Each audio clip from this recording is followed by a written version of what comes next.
this is Jennifer Hicks with Purpose Planning. Today we're going to do something new.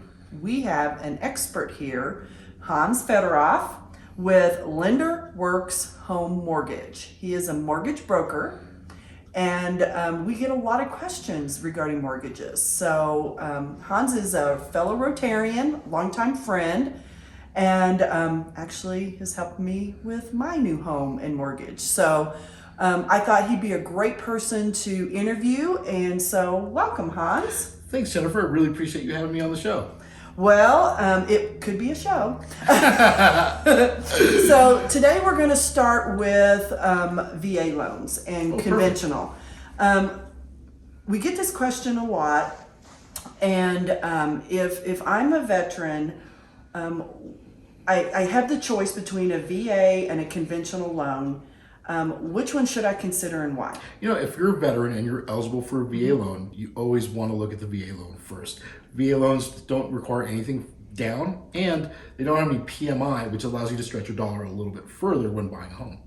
So nothing down and PMI. So what is PMI again? That stands for private mortgage insurance, and it usually comes with any type of loan where you don't have 20% down. It's an additional payment to the lender, insuring them in case you default. VA loans don't require any of that, which can save you anywhere from $150 to as much as $300 a month. Oh, that's substantial. So if I'm hearing you correctly, the VA loans have that benefit that you don't have to pay that PMI. But I've also heard that VA loans sometimes have a higher interest rate than conventional. So should I be worried about that? No, actually, VA loans have some of the lowest interest rates in the industry. So they're not as heavily tied to somebody's credit, unlike a conventional loan, which is really heavily tied to somebody's credit score. So the better the credit score on a conventional loan, the better the interest rate, but not so much on a VA loan. You can have a credit score in the mid 600s and still get some of the best rates out there. Okay, so I'm just going to rephrase this. So if you're looking at a conventional, the credit score is basically the deciding factor. Pretty much when it comes to the interest rate. And VA loan, it is a factor, but not the deciding factor. No, ma'am. Okay. What if I am a veteran and I don't need the 100% loan value and I have 20, 30, 40, 50%? Is that still a reason to check my VA loans? That's a great question, Jennifer. If you are a veteran and you have entitlement left on your VA loan, I'd always want to take a look at the VA loan first. And what does that entitlement mean? So I haven't used on my VA loan? Yeah, basically, yes. So a veteran is given a certain amount of entitlement, and it's usually based on county loan limits. And you could use a portion of it. Say you bought a home, you were stationed at Fort Bragg, and you bought a home there, and you didn't sell it. You could ask to come to Colorado Springs and still use what is left over to purchase a home here.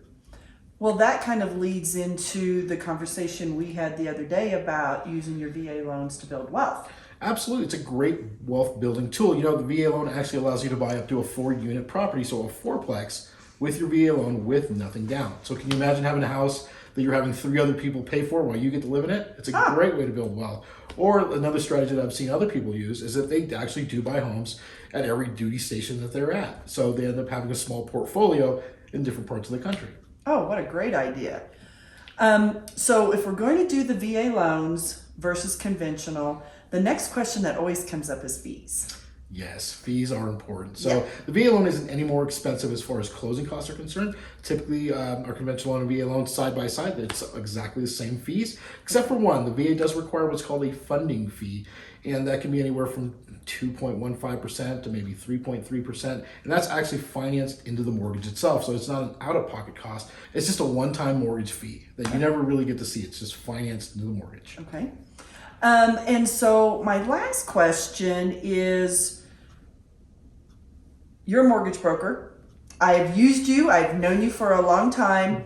And I know a lot of people go other places, whether it's online or with an institution. Mm-hmm. So why would you, I know why I used you, but why would others consider using a mortgage broker? You know, Jennifer, I was actually a mortgage banker for 9 years. And what attracted me to becoming a mortgage broker was actually the ability to cut costs. So we are significantly less as far as closing costs than your traditional mortgage lender, and we have the ability to shop around for options. So we always, have the ability to find the cheapest rate. We have about 9 to 10 different lenders that I personally work with. So, I find that really helpful in trying to find the best mortgage for my client. Good information. I'm sitting here trying to rack my brain to see what else we want to make sure we cover, but I'm going to let you see if there's anything else that I forgot to ask or something else that you want to just kind of pop in for the VA borrowers out there that might be looking. You know, VA right now, a lot of people think that they're being frowned upon as far as mortgage types when buying a home. But, you know, with a little bit of education, with the right real estate agent on your side, you can actually still get your offers accepted here in this market. I know it's very, very tight and the market's very competitive, but if you're working with the right team, you should be able to get your offer accepted on a property. Hans, thank you. Jennifer, thanks for having me. I really appreciate the hospitality. This is why you have strategic partners. We here at Purpose Planning have strategic partners that we reach out to, whether you use Hans or not. Sometimes I get my answers from a strategic partner like Hans when I get a loan question. But if you have a question, you'll see Hans's information, you'll see my information. Please feel free to send us an email, give us a call. We want you to have all the information so you make a good decision. So hope all's well, and we'll talk to you soon.